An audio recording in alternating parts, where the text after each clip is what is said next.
মৰমৰ ছাত্ৰ-ছাত্ৰীসকল, তোমালোকক স্বাগতম জনাইছোঁ মোৰ অনলাইন পাঠদানলৈ।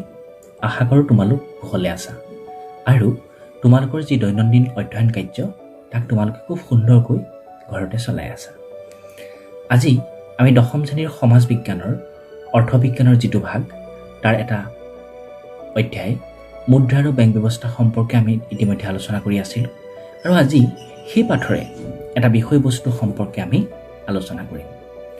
ইতিমধ্যে আমি গম পাইছোঁ যে কেনেদৰে বিৱৰ্তনৰ মাজেৰে আহি বিনিময় প্ৰথাৰ পৰা মুদ্ৰাই আজিৰ বৰ্তমানৰ ৰূপ পাইছেহি, কেনেদৰে বিনিময়ৰ সুচল মাধ্যম হিচাপে মুদ্ৰা সকলোৱে গ্ৰহণযোগ্য হৈছে, কি কি বৈশিষ্ট্যৰ ভিত্তিত মুদ্ৰা জনপ্ৰিয় বিনিময়ৰ মাধ্যম হিচাপে পৰিগণিত হৈছে, সেই সম্পৰ্কে ইতিমধ্যে আমি অৱগত হৈছোঁ। তেতিয়াহ'লে ছাত্ৰ-ছাত্ৰীসকল, আহাচোন আজি আমি মুদ্ৰাৰ কাৰ্যাৱলী সম্পৰ্কে অকণমান আলোচনা কৰোঁ। মুদ্ৰাৰ কাৰ্যাৱলীসমূহ বা ফাংচনছ অফ মানি আমি যদি আলোচনা কৰোঁ তেতিয়াহ'লে আমি দেখা পাম যে মুদ্ৰাৰ প্ৰথমটো কাৰ্য হ'ল ই বিনিময়ৰ মাধ্যম, যাক কোৱা হৈছে মেডিয়াম অফ এক্সচেঞ্জ। মুদ্ৰাৰ প্ৰধান গুৰুত্বপূৰ্ণ কাৰ্য হ'ল বিনিময় কাৰ্য। মুদ্ৰাক বিনিময়ৰ মাধ্যম হিচাপে ব্যৱহাৰ কৰা হয়, অৰ্থাৎ বিনিময়ৰ মাধ্যম হিচাপে মুদ্ৰা ব্যৱহাৰৰ যোগেদি বিভিন্ন দ্ৰব্য আৰু সেৱাৰ ক্ৰয় বিক্ৰয় কৰিব পৰা যায়। পণ্য বিনিময় ব্যৱস্থাত থকা যিসমূহ অসুবিধা, সেই অসুবিধাসমূহ মুদ্ৰা ব্যৱহাৰৰ ফলত আঁতৰ কৰিব পৰা গৈছে। এগৰাকী ব্যক্তিয়ে তেওঁৰ উৎপাদিত দ্ৰব্য বজাৰত বিক্ৰী কৰি যি মূল্য লাভ কৰে, সেই মুদ্ৰাই তেওঁৰ প্ৰয়োজনীয় সামগ্ৰী তেওঁ ক্ৰয় কৰি ল'ব পাৰে। গতিকে বিনিময়ৰ মাধ্যম হিচাপে মুদ্ৰা সকলোৰে গ্ৰহণযোগ্য, ই সকলোৰে পৰিচিত আৰু আটাইতকৈ সহজ মাধ্যম। মুদ্ৰাৰ দ্বিতীয়টো কাৰ্য যদি আমি চাওঁ তেতিয়া দেখা পাম যে মুদ্ৰাৰ দ্বিতীয়টো কাৰ্য হ'ল ই মূল্যৰ জোখ হিচাপে কাম কৰে, অৰ্থাৎ মেজাৰ অফ ভেলু। মুদ্ৰাৰ এইটো হ'ল আন এটা কাৰ্য। মুদ্ৰাৰ ব্যৱহাৰ হোৱাৰ পূৰ্বলৈকে বিভিন্ন দ্ৰব্যৰ মূল্য নিৰূপণৰ উপযুক্ত মাপকাঠি নাছিল, কিন্তু মুদ্ৰাৰ আৱিষ্কাৰৰ লগে লগেই ই সহজ হৈ পৰিল। বিভিন্ন দ্ৰব্য সামগ্ৰীৰ মূল্য নিৰূপণে লেনদেন অধিক সহজ কৰি তুলিলে। মুদ্ৰাৰ জোখ নিৰূপণৰ কাৰণে মুদ্ৰাৰ বিভিন্ন একক ব্যৱহাৰ কৰা হয়।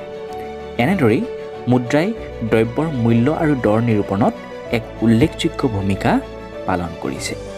গতিকে মুদ্ৰাৰ দ্বিতীয়টো কাৰ্য আমি মূল্যৰ জোখ বুলি ক'ব পাৰোঁ। মুদ্ৰাৰ তৃতীয়টো কাৰ্য হ'ল স্থগিত দেনা পাওনাৰ মান। মুদ্ৰা ভৱিষ্যতৰ দেনা পাওনাৰ মান হিচাপেও ব্যৱহৃত হয়। মুদ্ৰাৰ ব্যৱহাৰৰ ফলত ঋণ প্ৰদান তথা ভৱিষ্যতৰ লেনদেন কাৰ্যও সহজ হয়। পণ্য বিনিময় প্ৰথাত ভৱিষ্যতৰ দেনা পাওনাৰ হিচাপ ৰখাটো সম্ভৱ নাছিল, কিন্তু মুদ্ৰাৰ ব্যৱহাৰে এই প্ৰক্ৰিয়াটো আমাক সহজ কৰি তুলিলে। গতিকে মুদ্ৰাটোৰ তৃতীয় কাৰ্যটো হ'ল যে মুদ্ৰাৰ স্থগিত দেনা পাওনাৰ মানদণ্ড হিচাপে ই কাম কৰে। এতিয়া আমি মুদ্ৰাৰ অন্তিমটো কাৰ্যলৈ যদি আহোঁ তেতিয়াহ'লে মুদ্ৰাৰ অন্তিমটো কাৰ্য হ'ব যে মুদ্ৰাই মূল্যৰ ভঁৰাল, ষ্ট'ৰ অফ ভেলু, মূল্যৰ ভঁৰাল হিচাপে কাম কৰে। যিকোনো দ্ৰব্যৰ ভিতৰত মুদ্ৰাৰ তাৰল্যতা সৰ্বাধিক আৰু সেইবাবেই বৰ্তমানৰ ব্যৱহাৰৰ উপৰিও ভৱিষ্যতৰ কাৰণে নগদ হিচাপে মুদ্ৰা জমা কৰি ৰখা হয়।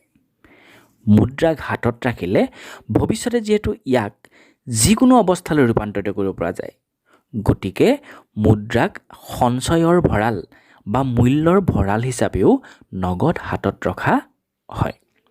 গতিকে ছাত্ৰ-ছাত্ৰীসকল, আমি এই যে 4টা কাৰ্য পালোঁ, বিনিময়ৰ মাধ্যম, মূল্যৰ জোখ, স্থগিত দেনা পাওনাৰ মান আৰু মূল্যৰ ভঁৰাল, সাধাৰণতে এই কাৰ্য 4টাকে মুদ্ৰাৰ প্ৰধান কাৰ্যাৱলী বুলি গণ্য কৰা হয়। আৰু এই কাৰ্যাৱলীকেইটাৰ যি প্ৰথম দুটা কাৰ্য, বিনিময়ৰ মাধ্যম আৰু মূল্যৰ জোখ, এই দুটা কোৱা হয় মুদ্ৰাৰ মুখ্য কাৰ্য, আৰু পৰৱৰ্তী দুটা কাৰ্য স্থগিত দেনা পাওনাৰ মান আৰু মূল্যৰ ভঁৰাল, এই দুটা কাৰ্যক কোৱা হয় গৌণ কাৰ্য। গতিকে ছাত্ৰ-ছাত্ৰীসকল, ইমান সময় আমি মুদ্ৰাৰ কাৰ্যাৱলীৰ বিষয়ে আলোচনা কৰিলোঁ। আজিলৈ ইমানতে আমাৰ আজি পাঠ সামৰণি মাৰোঁ। পুনৰ এটা নতুন পাঠ লৈ তোমালোকক লগ পাম অহাটো ক্লাছত। ধন্যবাদ।